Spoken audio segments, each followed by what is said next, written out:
Assalamualaikum warahmatullahi wabarakatuh. Waalaikumsalam warahmatullahi Selamat wabarakatuh. siang Pak Iwana dan teman-teman semua. Hari ini kita akan wawancara terkait pengambilan keputusan bersama Bapak Kepala Sekolah SMA Negeri 3 Semarang, yaitu Bapak Iwana.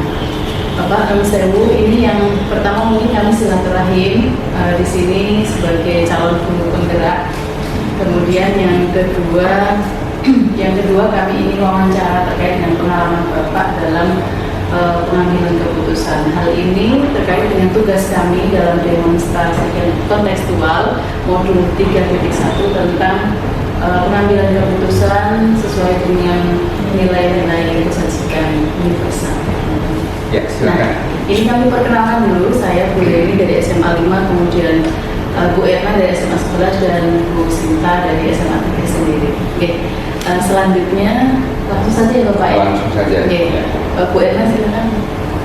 Terima kasih Pak Yana atas kesempatan yang diberikan kepada kita bisa hadir pada siang hari ini untuk wawancara tentang 4 paradigma pengambilan keputusan tentang dilema etika dan juga 3 prinsip dilema etika dan 9 langkah pengambilan keputusan dalam dilema etika.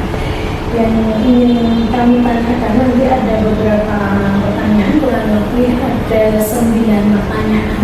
Yang pertama, selama ini ketika Bapak Iwana menjabat sebagai kepala sekolah, bagaimana Bapak dapat mengidentifikasi kasus-kasus yang merupakan dilema etika atau rujukan moral?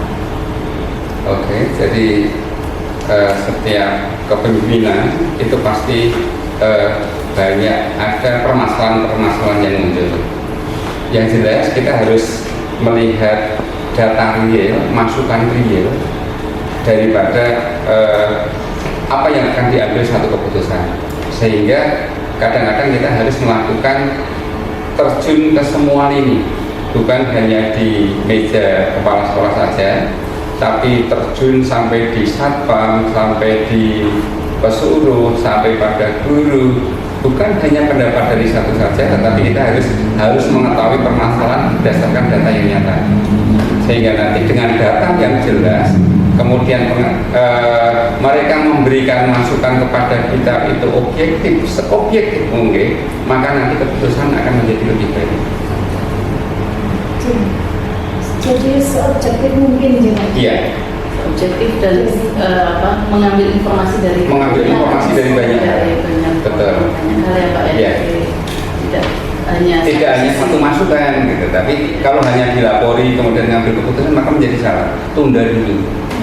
Jadi biasanya kalau saya terima masukannya, tunda dulu, jangan dijawab terlebih dahulu, tetapi mencari informasi dari sisi lain, sehingga nanti informasi itu full, penuh. Kemudian kita bisa mengambil mana yang baik, mana yang tidak. Lah yang baik itu yang kita ambil keputusan. Gitu. Nah, menurut Pak Iwana, misalkan ini, kalau misalkan ada suatu kasus di mana kasus itu satu sisi lain, misalkan katakanlah ada kasus antara A dan B, yang satu pun misalkan benar, yang dua benar, semua masing-masing merasa benar. Jadi ada dua kepentingan yang sama-sama benar. Dan biasanya nanti akhirnya akan saling bertentangan, itu namanya dilema. Ketika Bapak dalam mengambil keputusan itu mana yang akan lebih diutamakan ketika lawan benar melawan benar. Jadi kalau ada sesuatu yang benar dan ambil keputusan, maka dilihat dari banyak hal lagi. Pertama kepentingan, yang kedua manfaatnya dahulu mana, karena dengan berdasarkan waktu bisa saja benar tapi harus didahulukan ya. Ada beberapa, jadi nanti kepentingan itu berdasarkan waktu, berdasarkan manfaat ya, maka itu nanti mana yang menjadi skala prioritas terlebih dahulu, tapi dua-duanya harus mendapatkan dorongan, dukungan, sehingga termotivasi untuk bisa maju. Tidak disalahkan, tetapi dua-duanya mendapatkan dorongan untuk bisa hanya diberi kesempatan lebih dulu dan di belakang. Gitu. Baik Pak, terima kasih. Pertanyaan kedua akan dilanjutkan oleh Bu Sinta. Terima kasih Bu Erna. Pak Pak Yus yang melanjutkan. Ya. Selama ini bagaimana Bapak menjalankan pengambilan keputusan di sekolah, terutama untuk kasus-kasus di mana ada dua kepentingan yang sama-sama benar atau sama-sama mengambil Tadi sudah. kan itu sudah ya. Yang Masuk ke langkah-langkah. Nah, yang selanjutnya adalah tadi sudah dijawab pertanyaan yang Bu Erna tadi. Selanjutnya adalah langkah-langkah atau prosedur seperti apa yang biasa Bapak lakukan selama ini. Jadi selama ini di dalam kepemimpinan kami setiap pagi ada briefing. Saya ambilkan contoh, setiap pagi ada briefing. Briefing itu setiap hari Senin, Selasa, Rabu, dan Jumat itu dari atas ke bawah. Jadi kadang-kadang berupa dari atas ke bawah, berupa instruksi, penyampaian informasi, kemudian hal-hal yang penting itu kita lakukan setiap hari. Dan yang lebih penting lagi ada di dalamnya ada dua. Satu hari Kamis itu kita ngambil masukan dari bawah. Jadi dari masukan-masukan itu maka akan semua informasi akan masuk. Bahkan ruang kepala sekolah itu terbuka untuk semua guru. Siapapun bisa masuk ke ruang kepala sekolah, bahkan siswa pun bisa untuk menggali informasi yang ada atau masukan-masukan dari Bapak Ibu guru. Berdasarkan data informasi tadi, maka bisa mengambil skala prioritas mana yang harus didahulukan, sehingga langkah-langkah itu sudah dari awal sudah kita ambil dari tiap pagi tadi. Dari tiap pagi itu sudah kita, di samping data-data yang dari jawaban pertama tadi, kita kadang-kadang muter komunikasi dengan satpam, komunikasi dengan seluruh stakeholder yang ada, bahkan komunikasi dengan siswa, minta pertimbangan siswa untuk memberikan masukan kira-kira mana yang menjadi skala prioritas. Dua-duanya kita dorong untuk maju karena itu positif semua. Dan nanti yang didahulukan yang mana? Hanya bedanya hanya di situ, berdasarkan informasi dan data. Maka komunikasi seorang kepala sekolah itu sangat penting. Komunikasi terhadap semuanya. Jadi tidak ada pengambilan keputusan kemudian tanpa ada komunikasi. Kemudian dengan komunikasi itu kita pasti dapat informasi yang banyak. Nah, itu baru kita olah oleh seorang kepala sekolah, mana yang baik, mana yang ditunda, mana yang kurang, mana yang jujur, mana yang tidak. Itu pasti akan ada masukan gitu. Nah, dari informasi yang masuk itulah bahan untuk pengambilan keputusan. Walaupun informasi itu tidak tertulis, tapi pasti masuk ke dalam otak dan pikiran. Ya, nah itu kita gunakan untuk pengambilan keputusan. Untuk kasus-kasus dilema etika, Pak. Ya. Kalau menurut Pak Yus selama ini yang paling efektif itu penanganannya bagaimana ya, Pak? Yang paling efektif. Beri kesempatan. Jadi beri kesempatan karena tadi baik untuk positif, beri kesempatan. Kemudian nanti kalau memang itu sudah mengarah kepada kurang baik, sasaran akhirnya adalah peserta didik dan sekolah. Jadi bukan untuk kepentingan individu masing-masing, tapi kemanfaatan untuk peserta didik dan untuk sekolah itu seperti apa. Kalau itu tidak baik untuk sekolah, ya maka nanti kita panggil secara individu, kita beritahu, minta masukan, kira-kira seperti apa. Komunikasi intinya. Berpihak pada murid sih Pak. Iya. Ini sudah sejalan dengan filosofi kita juga. Pendekatan murid.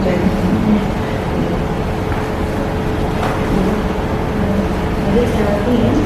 Kemudian tantangannya apa Pak? Tadi melanjutkan pertanyaan yang tadi ada langkah-langkahnya. Kemudian ini untuk tantangannya sama menyelesaikan kasus-kasus ini. Meluangkan waktu, memberikan informasi yang benar, mengajak komunikasi mereka. Sekali lagi kuncinya adalah komunikasi. Kalau komunikasi itu kita lakukan dengan hati nurani, kita ajak berpikir untuk baik, untuk tadi kepada peserta didik, bukan hanya memerdekakan peserta didik, tapi memerdekakan guru juga. Tapi guru diajak bertanggung jawab, merdeka tapi merdeka yang bertanggung jawab. Jadi roh seorang guru itu adalah dia bagaimana memasukkan peserta didik. Kita berpikir peserta didik ini bukan hanya untuk setahun, 2 tahun, 3 tahun lulus, bukan begitu. Tapi peserta didik ini nanti yang akan mengisi negara ini sehingga tetap namanya Indonesia sampai mereka pada waktu tua. Jadi ini yang jauh lebih penting. Setiap guru mempunyai pandangan bahwa mendidik itu adalah masa depan negara. Jadi bukan hanya transfer knowledge. Bukan hanya itu aja, bukan hanya. Tapi masa depan negara itu yang memberi adalah seorang guru. 20 tahun lagi, 30 tahun lagi mau dibuat seperti apa tanggung jawab moral seorang guru. Ini yang harus. Dan yang paling penting lagi adalah berupa keteladanan. Keteladanan seorang guru dalam mendidik anak. Insya Allah kalau ini dilakukan betul-betul menjiwai, nggak ada sesuatu yang sulit. Guru merdeka, murid juga merdeka sebenarnya. Jadi ada rasa kebanggaan. Ya, guru bisa membimbing anak melihat masa depan 10 tahun, 15 tahun yang akan datang, ada satu kebanggaan. Dari awal kita sudah bangga. Oh, anak ini nanti bisa, oh anak ini nanti bisa. Dengan rasa optimis itulah Indonesia harus tetap ada. Jadi bukan hanya saat ini ya Pak. Bukan hanya saat ini, betul. Nggak dilakukan Pak Bu Sri Mulyani sudah berpikir Kemenkeu. Jadi berpikirnya ke sana. Kadang-kadang guru hanya berpikirnya yang penting sekarang aja. Sekarang nggak kosong. Bukan itu. Yang jauh lebih penting lagi adalah negara ini tetap ada. Bertahap seperti itu. Seperti nyambung tentang kasus dilema etika seperti ini.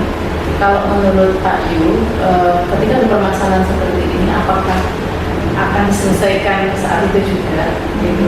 Atau butuh ada prosedur atau langkah atau tahapan sampai beberapa kali sehingga penyelesaian masalah itu bisa selesai?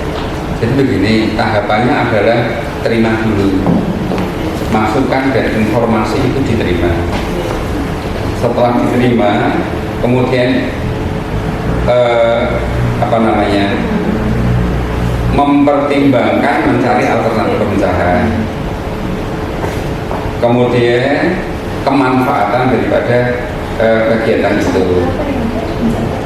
Jangan langsung, kalau langsung kadang-kadang menimbulkan kemudian kita tidak suka kebencian, karena belum tentu. Dengan menunda waktu itu sebenarnya sudah menyelesaikan masalah. Hanya dengan menunda waktu itu. Harusnya hari ini langsung saya jawab, tetapi kalau saya jawab maka nanti ada Mary dan lain-lain, maka ditunda dulu, saya terima dulu, nanti saya pertimbangkan. Itu sebenarnya sudah menyelesaikan masalah. Baru setelah ada jeda waktu, semeleh, maka itu nanti baru diambil keputusan. Emosinya sudah dulu. Tapi apakah ada ini Pak, misalnya yang khusus seperti itu terus kemudian langsung diputuskan saat itu, atau mesti harus seperti itu Pak? Mesti harus ada jeda waktu, tahapan, jadwal, prosedur gitu? Ya, itu tidak butuh waktu lama kok. Diterima dulu 1 jam itu sudah menyelesaikan. 1 jam ya, nanti saya beritahu, nanti saya panggil khusus, kita pertimbangkan, itu sudah sebenarnya 50% sudah selesai. Tetapi kalau bukan kemudian berhari-hari, enggak, 1 jam ditunda, itu 50% sudah selesai. Tapi kalau penjaringan jawab langsung, itu malah belum tentu selesai, malah menimbulkan konflik. Menunda sudah. Saya terima masukannya bagus, kita angkat masukan yang bagus. Ada konflik kan, ada masukan yang bagus. Tak tunda dulu ya. Sebenarnya sudah, tapi ditunda. Sebenarnya sudah ada jawaban, cuma ditunda biar tidak reaktif, kemudian emosinya tidak meledak. Dalam agama Islam dianjurkan, kalau seorang istri ke rumah jangan dijawab. Kalau seorang suami ke rumah jangan langsung dijawab, lebih baik dia. Tetapi kalau dijawab langsung, maka yakin. Itu dalam Al-Quran dijelaskan itu. Kalau nggak salah loh, atau hati saya lupa, tapi saya sering mendengar. Jadi kalau ada yang satu emosi, yang satu ini, walaupun semuanya sama-sama baik, jangan langsung dijawab dulu. Ya, tapi tunda dulu sebentar, lebih baik dia reda, baru kita keluarkan. Sebenarnya sejalan dengan kemarin kita juga dapat Pak Madan tentang mindful ya, kita stop. Jadi seperti itu supaya energinya itu bisa bukan dulu Ya. dari press kembali dan mengambil keputusan itu ya dengan energi yang positif dan Betul. Setahu saya seperti itu. Jadi dan yang kami lakukan juga begitu. Tunda-tunda saya nggak apa-apa dengan tersenyum. Saya terima kasih masukannya. Saya pertimbangkan dulu ya. Walaupun sebenarnya ada jawabannya, jangan langsung. Nah, itu mengurangi konflik. Dengan bahagia masukan itu diterima dengan tenang. Walaupun dia yang memberi masukan kadang-kadang dengan emosi tinggi, tidak adil. Ya. Itu langsung itu dari terima kasih masukannya. Ya. Berikutnya Pak Ibu, apakah ada seseorang atau faktor-faktor yang selama ini membantu atau mempermudah Bapak dalam mengambil keputusan pada kasus-kasus di Indonesia? Saya sebenarnya belajar dari senior-senior saya dulu. Banyak tokoh-tokoh yang telah mempengaruhi kepribadian saya di dalam pengambilan keputusan. Saya dulu pada waktu SME ya, maaf ya, saya bercerita ke depan ya, nggak apa-apa. Saya lainnya pakai abu-abu putih, saya pakai pramuka, itu kepala sekolah ada di depan saya tidak mau. Ya, akhirnya dia bijak sekali, dia tidak langsung memarahi mungkin. Pada waktu saya PPL, saya ada seorang kepala sekolah, saya baru GTT itu menulis ijazah keliru. Kepala sekolah Dr. Andris Yu pada saat ini Suparmo Bia. Kepala sekolah apa katanya? Ya apa-apa mas, barangkali besok jadi kepala sekolah. Lah 2 tahun itu masih saya ingat, sekarang jadi kepala sekolah. Enggak, dia tidak marah itu loh. Yang saya berikan itu kesalahan total saya berikan kepada guru untuk melapor kepala sekolah, gurunya nggak berani. Tapi dia jawabnya dengan seperti itu. Ternyata sekarang kenyataan. Ya. Nah, maka dengan kesabaran, kadang-kadang kalau ada kekeliruan sedikit kita tutup dengan doa, kita doakan agar baik. Oh, mudah-mudahan besok. Nah, itu ternyata positif benar itu. Jadi kalau ada anak yang nakal lewat misalkan murid ya, kemudian salah mengambil jalan terlambat, mudah-mudahan kamu besok jadi tentara. Bisa jadi beneran. berarti kalau ada seperti itu kita berucapnya Yang baik. Iya, yang baik. jadi doa dari kita itu Iya. dari Ada satu cerita dulu pada waktu terwak kemarin, mudah-mudahan besok kamu jadi profesor. ini Loh, ini beneran ini. Ini guru SMA 2 ya, saya ambil contoh, namanya Pak Balpurah jadi waktu itu. Kemudian ada anak terlambat, kemudian disampaikan dia dengan tenang, mudah-mudahan kamu besok jadi profesor. Nah, pakai tulisan tulisan itu kemudian dipotong oleh anak itu, kemudian dimasukkan ke dalam dompet. Sekarang jadi profesor. luar biasa. Nah, hal-hal seperti ini kan jarang dimiliki oleh seorang guru. Berpikirnya kalau sudah marah, bisa-bisa marah, kata-katanya jelek. Sangat keliru. Ya, sangat keliru. Kata-kata yang bagus, mendoakan yang bagus, barangkali bisa jadi kenyataan, maka menjadi motivasi bagi individu itu untuk itu. Ya.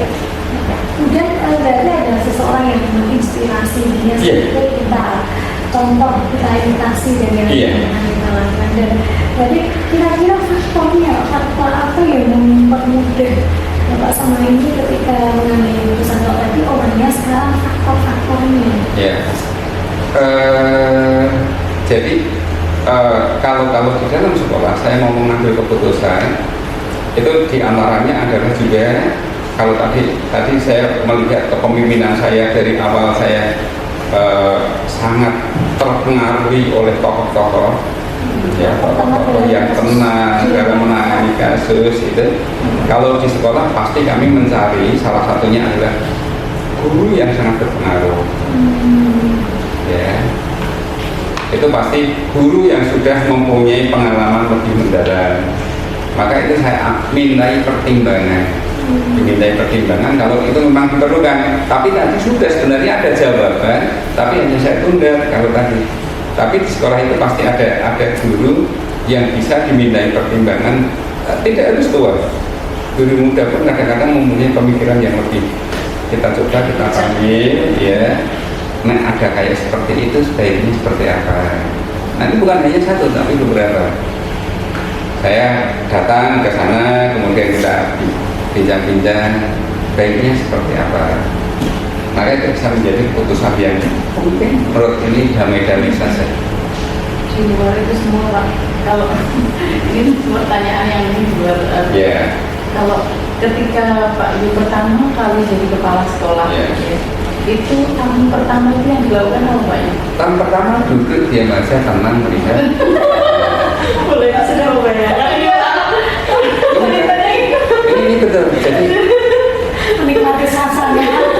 tadi Pak saya bilang nggak usah Pak, aku jadi kepala sekolah karena kita sudah jalan, sistem itu sudah jalan. Duduk aja tenang, muter, cari informasi. Jadi mau ada sesuatu yang tidak cocok, terus mau nggak caranya gimana? Jangan dulu. Tahun pertama itu tahun untuk melihat. Tahun pertama itu tahun untuk mengamati, melihat. Makanya kepala sekolah ini setahun belum tahu apa-apa sebenarnya. Walaupun misalkan sudah lama di tempat lain terus baru pindah di situ. Beda. Jadi satu sekolah dengan sekolah lain jauh sekali berbeda. Berarti kita selalu dulu juga di. Jadi misalkan penjaringan ditempatkan di mana, satu dengan satunya pasti berbeda cara penyelesaiannya. Ini yang harus dipahami betul. Ya, problemnya berbeda pula. Kemudian anak-anak yang dihadapi beda pula. Salah satu saya ngajar di banyak sekolah. Itu saya hanya dengan cara pengamatan saya di SMA Anggujo itu setiap 40 ekonomi, saya ambil contoh ekonomi. Betul rata-rata sekitar 31-32 soal 40. Begitu saya pindah di SMA 8, betul rata-rata SMA 8 itu sekitar 20 soal itu rata-rata. Begitu saya SMA 7 hampir sama. Begitu di SMA 11, betul rata-rata sekitar 22-23. Pindah di SMA 2, betul rata-rata itu sekitar 28, 29, 30. Masa SMA 3 tentunya beda. Berapa? Nah, saya nggak ngajar ya. Jadi sekarang kan tidak berbasis relasi. Nah, dulu kan sambil ngajar. Maka saya bisa mengamati dari situ. Oh, berarti grade sekolah itu seperti ini, beda-beda. Kasus yang banyak terjadi di sekolah ini seperti apa? Seperti ini. Itu yang punya tipikal sendiri-sendiri ya Pak. semuanya enak. Mengajar di sambil menjadi kepala sekolah atau hanya tidak mengajar dan hanya menjadi kepala sekolah? Dua-duanya kita nikmati. Jadi kita ditugaskan apapun kita nikmati sesuai dengan tupoksinya kalau saya. Jadi tupoksi kepala sekolah ya kita nikmati. Cuma mungkin saya bukan tipe administratif. Maka saya biasa di eksekusi lapangan, terbiasa di lapangan, sehingga kami administratifnya. Tapi administratif maka saya serahkan kepada yang berada pada level di bawahnya, pada wakil, pada TU, maka bisa di situ. Terima kasih Pak Yana. Ada pertanyaan terakhir. Pertanyaan yang terakhir, dari semua hal yang tadi sudah kita diskusikan Bapak, apa yang bisa Bapak petik dari cerita atau pengalaman dalam pemerintahan? Jadi tidak ada permasalahan yang tidak bisa terselesaikan. Tapi dalam menyelesaikan maka perlu jiwa yang tinggi, jiwa yang tulus, itu sangat diperlukan.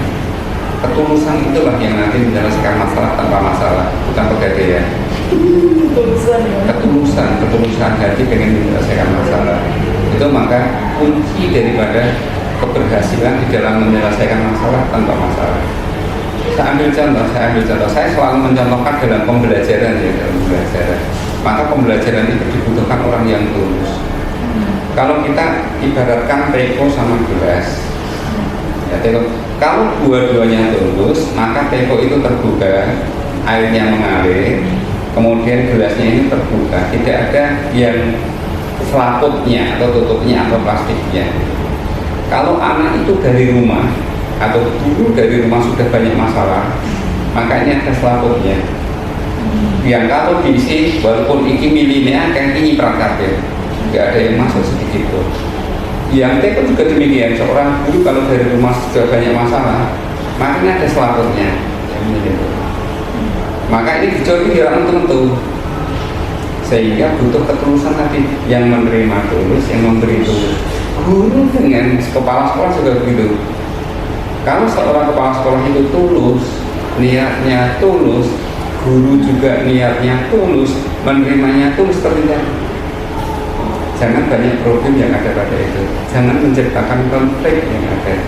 Walaupun ada salah satu cara penyelesaian masalah, menyelesaikan konflik itu dengan konflik ada. Tapi kalau itu tidak kepepet sekali, itu jangan digunakan. Kalau bisa menyelesaikan permasalahan dengan ketulusan hati untuk mengangkat agar sesuatu itu menjadi lebih baik. Menurut saya itu. Kuat dari Tapi saya nggak tahu yang lainnya, mungkin bedanya seperti itu. Ya. yang lain. Yang lain.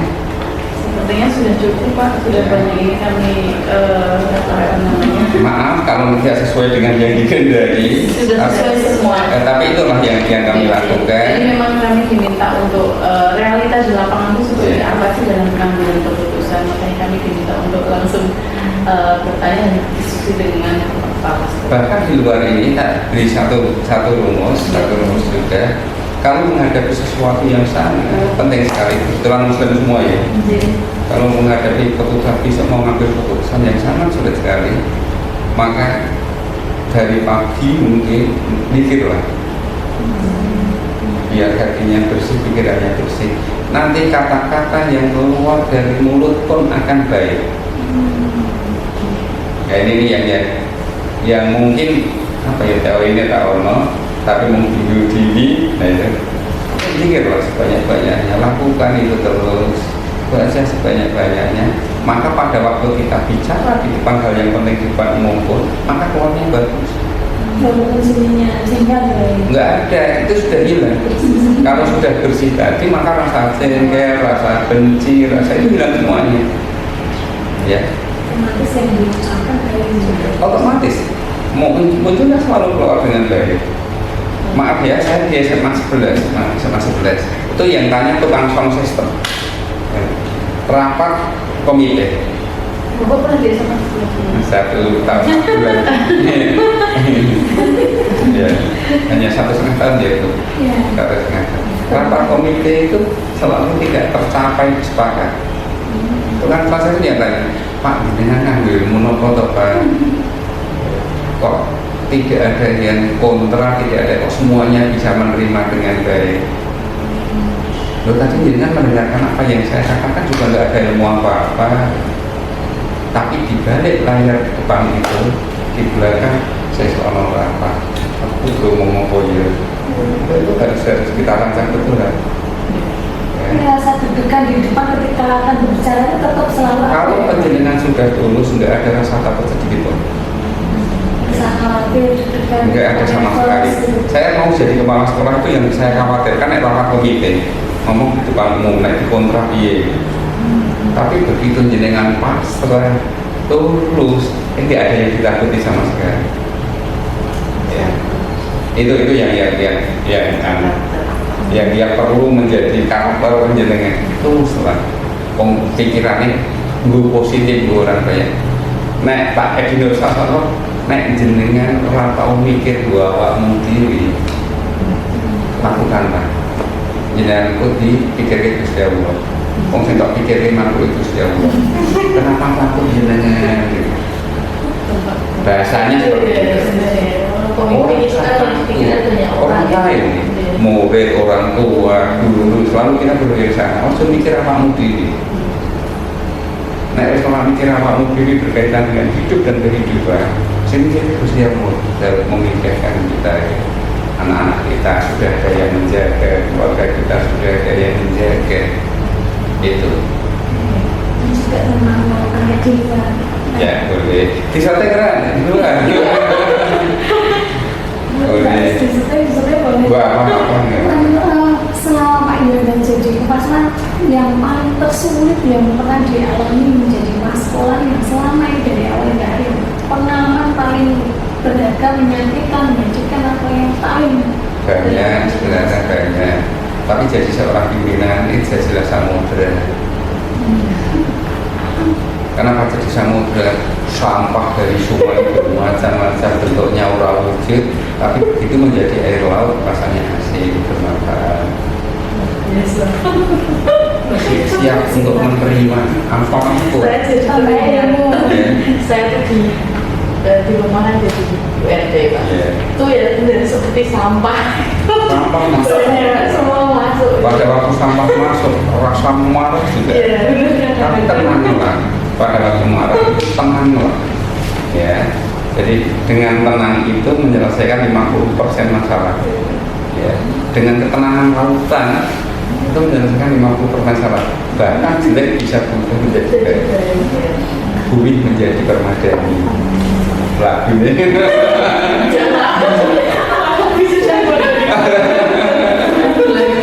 Sudah teman-teman, ada lagi nggak Bu? Sudah cukup ya? Ya. Jadi maaf kalau ada salah sini kekurangan, jelek jangan dihati. Matur sangat Pak Yu, ini menjadi bagian pembelajaran untuk kita calon guru penggerak. Semoga apa yang pengalaman yang banyak tadi yang sudah disampaikan Pak Yu bermanfaat untuk kita semua dan bisa kita aplikasikan ya nantinya suatu saat. Kita nggak tahu meskipun mungkin untuk siswa kita ya kita kan sebagai pemimpin pembelajaran kita sebagai guru ya luar biasa ternyata. Jangan berpikir terlalu tinggi, nggak usah tinggi. Apa yang dipakar kita selesaikan. Iya, Pak. Rumus kebahagiaan itu kan ketenangan jiwa dan kita. Kemudian hasil itu ada rumus, dulu saya pernah mendapatkan hasil itu sama dengan tujuan atau cita-cita dibagi harapan. Hasil Sama dengan tujuan atau dibagi dengan harapan. Maaf, hasil itu sama dengan apa namanya, pengorbanan dibagi harapan, dibagi harapan. Kalau penjenengan pengen hasilnya, maaf, 2 itu sama dengan 4 dibagi 2. Betul ya? Nah, pengen 2 itu menjadi 4. menjadi 4. Ya. Harapannya apa? Pengorbanan yang ditinggikan. Iya. Tapi kedua kan kalau pengen hasilnya tak terhingga, ya dibagi 0. berarti yang di bawah Ya ada harapan. jangan ada harapan sama sekali. Tulus itu ya. Iya, maka hasilnya tak terhingga. Tulus, Berkorban Pak. tanpa berdarah Ya. bisa jadi tak terhingga. Cinta itu untuk pengorbanan. Tapi kalau sama berharap tulus dari. Ya kan? Hasil itu sama dengan pengorbanan dibagi apa namanya tadi? Pengorbanan dibagi harapan, benar. Harapannya 0, pengorbanannya banyak itu sama dengan hasilnya akan menjadi maksimal. Iya. Jadi pengorbanan 1 pun saja nggak apa-apa. Iya. Tapi harapannya 0. Intinya nggak usah mengharapkan imbalan. Iya. Itu nggak. Banyak loh beberapa kepala sekolah selalu protes, kemudian saya hanya perintahkan untuk kono pasrah menjadi 0. Akhirnya 5 minggu pasti dulu terus. Akhirnya seminggu dianggap karena ketulusannya yang sama sekali tidak ada harapan, terus pasrah normal. Dan saya sendiri juga begitu. Saya dulu peringkat 4 sudah dilantik peringkat 7 masuk jadi kepala sekolah. Saya sudah bilang dengan kepala sekolah, Bu, saya tak berprestasi dari dulu lagi aja. Baru 1 minggu dapat panggilan jadi kepala sekolah. Dan kepala sekolah itu bukan cita-cita utama saya, ya, tapi mau bisa berbuat baik, bisa berbuat lebih banyak lagi. Kalau menjadi pemimpin yang bisa mengatur satu kepentingan, tapi saya menjadi pelayan yang bisa mengkomunikasikan antara kepentingan masyarakat dengan pemerintah. Itu yang saya sampaikan. Maaf ya, saya minta maaf kalau banyak kurang. Ya. Terima kasih atas waktunya. Iya. Iya.